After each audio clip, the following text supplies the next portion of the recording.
Capítulo 39. La enésima tribulación. El 11 de agosto de 1842, un rayo de luna se reflejaba en las oscuras corrientes del río cuando José y su amigo Erastus Derby remaban silenciosamente en un bote río abajo por el Mississippi. Más adelante, divisaron el contorno de dos islas boscosas en el tramo del río entre Nauvoo y Montrose. Al pasar por entre las islas, vieron otro bote encallado en un banco de arena y remaron hacia él. El día anterior, José y Porter habían salido de Nauvoo para eludir el arresto, temiendo que no obtendrían un juicio justo. Porter se dirigió al este para salir del estado, mientras que José fue al oeste, cruzando el río hasta la casa de su tío John en el territorio de Iowa, fuera de la jurisdicción del alguacil de Illinois y sus hombres. Él había permanecido allí todo el día, pero sintió mucha preocupación de ver a la familia y los amigos. Al desembarcar en la isla, Emma, Hiram y algunos de los amigos íntimos de José salieron a saludarlos. Tomando a Emma de la mano, se sentaron en el bote y hablaron en voz baja de la situación en Nauvoo. El peligro era mayor de lo que José anticipaba. Sus amigos habían escuchado que el gobernador de Iowa había expedido una orden de arresto contra él y Porter, lo que significaba que para José ya no era seguro esconderse en casa de su tío. Ahora debía haber alguaciles a ambos lados del río buscándole. Aún así, los amigos de José seguían pensando que los intentos de arrestarle eran ilegales y una descarada estratagema de sus enemigos en Missouri para capturar al profeta. Por ahora, lo mejor que José podía hacer era ocultarse en la granja de un amigo del lado de Illinois del río, hasta que las cosas se apaciguaran. Al partir de la isla esa noche, José se sentía desbordado por sentimientos de gratitud. Otras personas lo habían abandonado y le habían traicionado una y otra vez en momentos de adversidad. Pero estos amigos habían venido en medio de la oscuridad de la noche para respaldarlo a él y en las verdades que él atesoraba. «Ellos son mis hermanos», pensó, «y yo viviré». Pero la mayor gratitud la sentía por Emma. «De nuevo, ella está aquí», pensó, «aún en la enésima tribulación. La Emma sin miedo, firme, inquebrantable, inmutable, cariñosa». Emma se mantuvo en comunicación con José en forma regular durante los días y semanas siguientes. Cuando no podían verse en persona, intercambiaban cartas.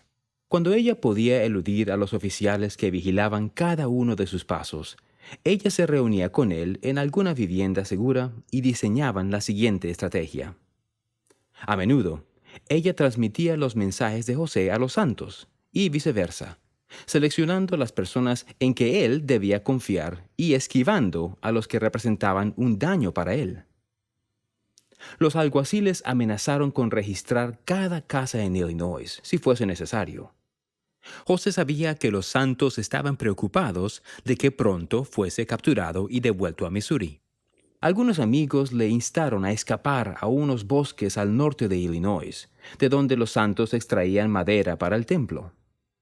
José detestaba la idea de irse y prefería permanecer en Illinois y observar el desarrollo de la crisis hasta su fin. Pero él estaba dispuesto a irse, si eso era lo que Emma deseaba hacer. «Mi seguridad está contigo», le escribió. «Si tú y los niños no vienen conmigo, no iré». Una parte de él ansiaba poder llevarse a su familia a alguna parte, aunque fuese por una corta temporada. «Estoy cansado de la vulgaridad maliciosa, baja y profana de algunos sectores de la sociedad en que vivimos», le dijo a Emma. «Y pienso que si pudiera tener un descanso de unos 6 meses con mi familia, sería lo mejor que me pudiera pasar». Emma respondió a su carta ese mismo día. «Estoy lista para ir contigo si te sientes obligado a partir», escribió. «Pero aún me siento muy confiada de que puedes estar protegido sin que tengas que abandonar este estado. Hay más de una forma de protegerte». La siguiente noche, Emma escribió una carta al gobernador de Illinois, asegurándole la inocencia de José. José no estaba en Missouri cuando se produjo el intento de asesinato, razonaba ella, y él era inocente de los cargos en su contra. Ella creía que José nunca tendría un juicio justo en Missouri, y que lo más probable es que sería asesinado. Le ruego que le ahorre a mis inocentes hijos el dolor desgarrador de ver nuevamente cómo arrastran injustamente a su padre a la cárcel o a la muerte, le suplicó. Poco después, el gobernador respondió a Emma. Su carta era cortés y redactada con mucho cuidado. Él insistía en que sus acciones contra José obedecían a un estricto sentido del deber. Él expresaba la esperanza de que José se entregara a la justicia y no daba indicación alguna de estar dispuesto a cambiar de opinión al respecto. Sin dejarse intimidar, Emma escribió una segunda carta para explicar, esta vez, por qué el arresto de su esposo era ilegal. ¿En qué se beneficiará este Estado, o los Estados Unidos, o cualquier parte del mismo, o usted, o cualquier otro individuo?, preguntó al gobernador, de continuar con esta persecución contra este pueblo o contra el señor Smith. Ella envió la carta y esperó la respuesta. Entretanto, la mayoría de los santos desconocían que José estaba oculto a solo unos pocos kilómetros de distancia. Algunos pensaban que él había regresado a Washington, D.C. Otros pensaban que había marchado a Europa.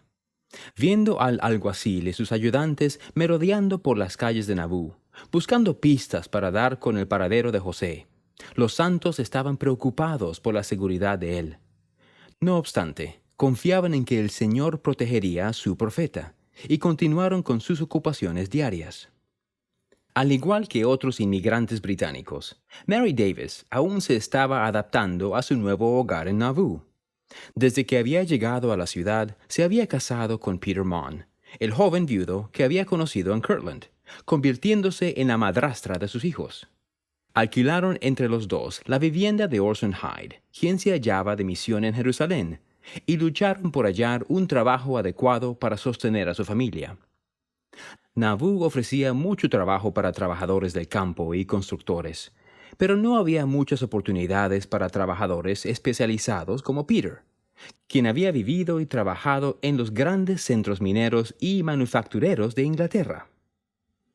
Emprendedores locales estaban tratando de establecer molinos, fábricas y fundiciones en Nauvoo, pero estaban apenas comenzando y no podían contratar a todos los trabajadores especializados que venían de Inglaterra.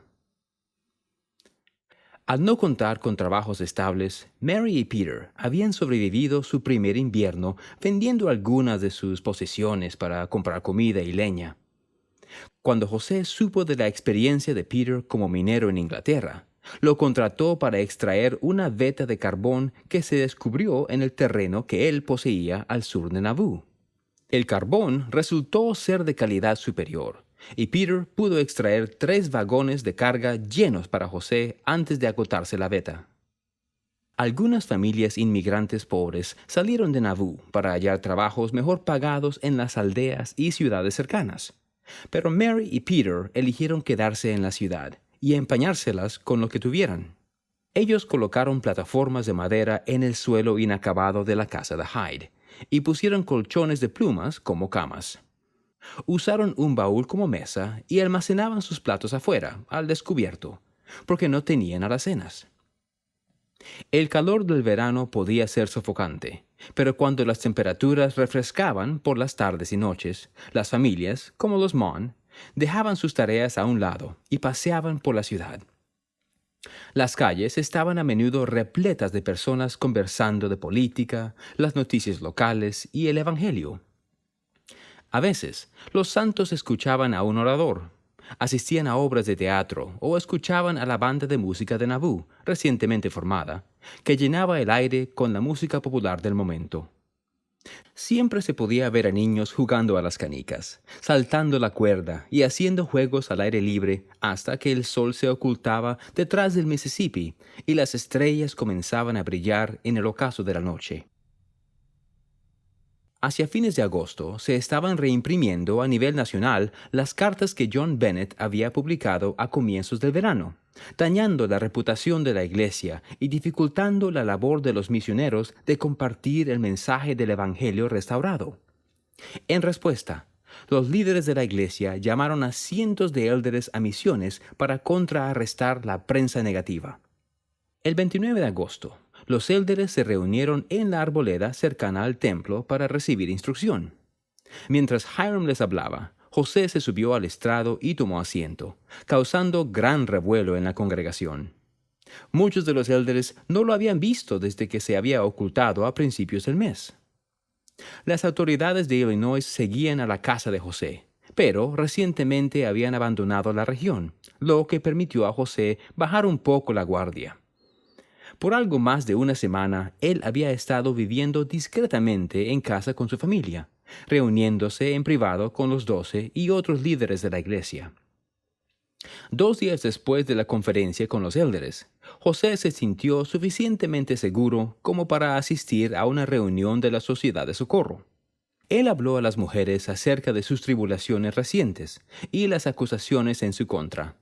«Aunque cometo errores, no hago las malas cosas de que se me acusa», dijo él.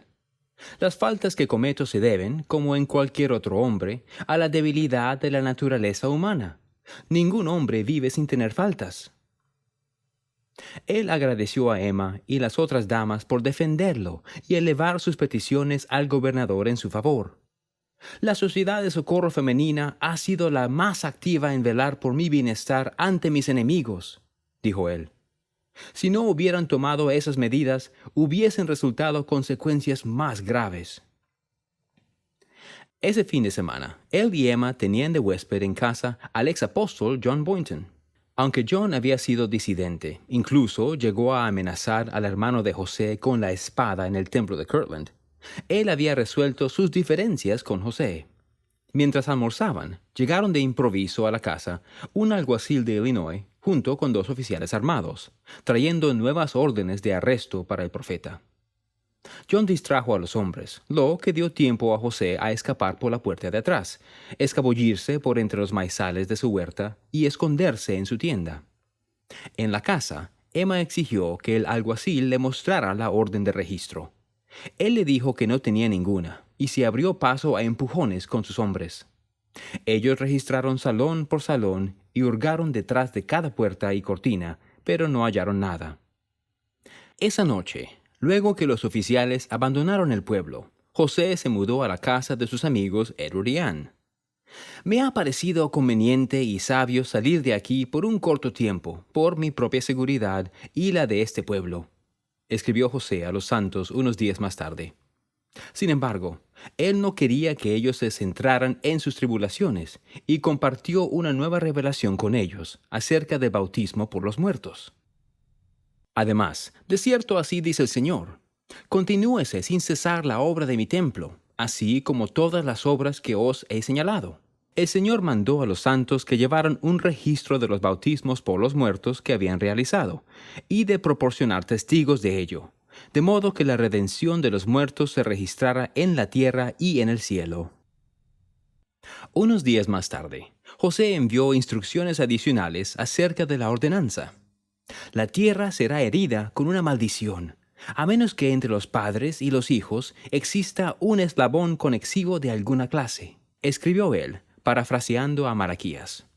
Explicó que las generaciones pasadas y presentes habían de trabajar juntas para redimir a los muertos y llevar a cabo la plenitud de los tiempos, cuando el Señor revelaría todas las llaves, los poderes y glorias que Él tenía en reserva para los santos, incluyendo cosas que Él nunca antes había revelado. José no podía contener el gozo que sentía por la misericordia de Dios hacia los vivos y los muertos.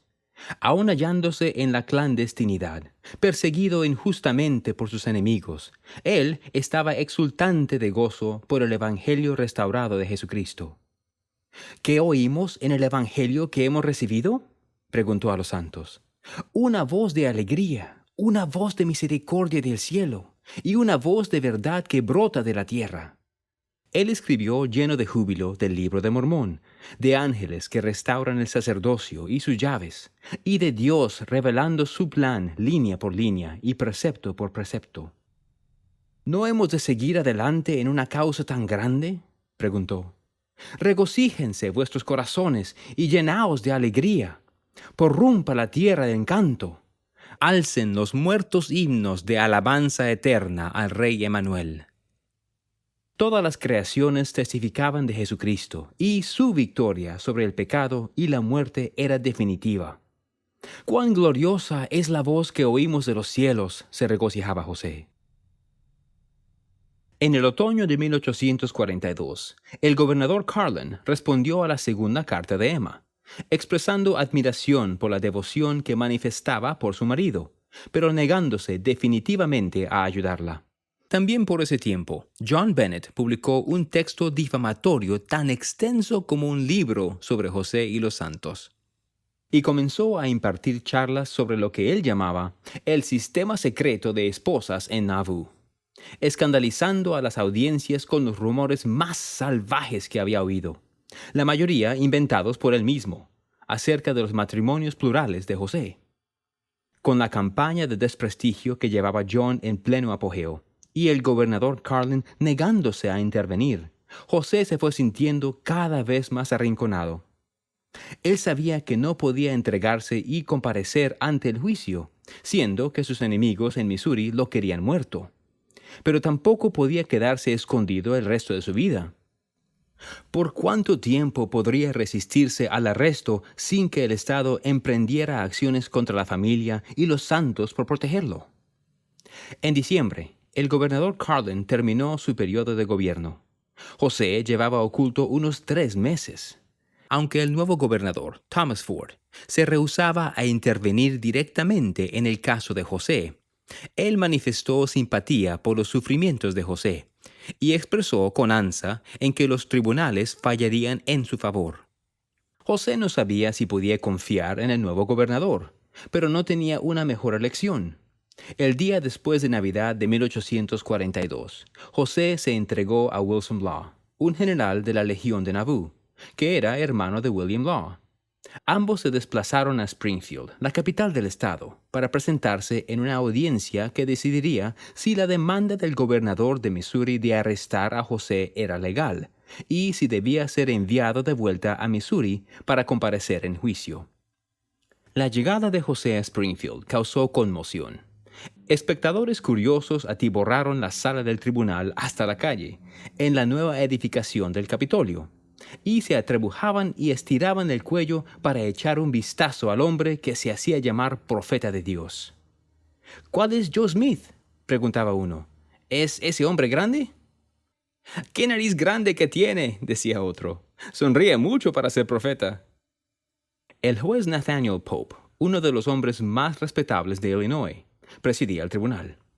José se sentó con su abogado, Justin Butterfield, en la primera fila de la sala.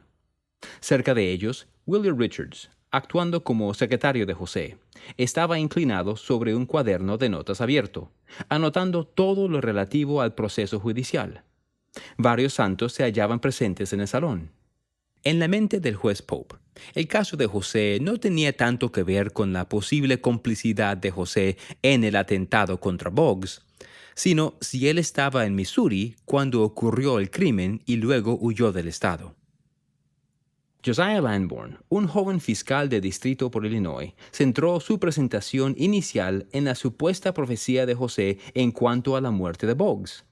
Su razonamiento consistía en que si José había profetizado el atentado contra Boggs, entonces debía hacérsele responsable y debía ser juzgado en Missouri. Cuando el señor Lamborn concluyó su alegato, el abogado de José sostuvo que las acusaciones del gobernador Boggs y los cargos contra José eran improcedentes, ya que José no había estado en Missouri cuando se produjo el atentado. No hay el menor indicio de testimonios que digan que José haya escapado de Missouri, razonó el señor Butterfield. Él no está sujeto a ser trasladado allí hasta que se demuestre que él es un fugitivo. Ellos deben probar que él ha escapado de allí. Procedió a presentar ante la corte los testimonios de testigos que confirmaban la inocencia de José. No creo que mi defendido deba bajo ninguna circunstancia ser entregado a Missouri, concluyó el abogado. A la mañana siguiente, el 5 de enero de 1843, en la sala de la corte había gran agitación cuando José y sus abogados volvieron para escuchar la sentencia del juez. Los santos esperaban ansiosamente, sabiendo que si el juez Pope fallaba en contra de José, el profeta podría ser entregado en manos de sus enemigos fácilmente esa misma noche. El juez Pope hizo su entrada poco después de las 9 de la mañana. Tomó asiento, agradeció a los letrados y comenzó a justificar su decisión. Él tenía mucho que decir en el caso, y mientras hablaba, Willard Richards se apresuró a escribir cada palabra. Tal como el abogado de la defensa había argumentado el día anterior, el juez concluía que José había sido citado ilegalmente a comparecer en un juicio en Missouri. Se ha de poner a Smith en libertad, declaró, no habiendo ninguna razón para mantener detenido a José. José se levantó de su asiento y se inclinó ante la corte. Tras 5 meses de estar escondido, finalmente él era libre.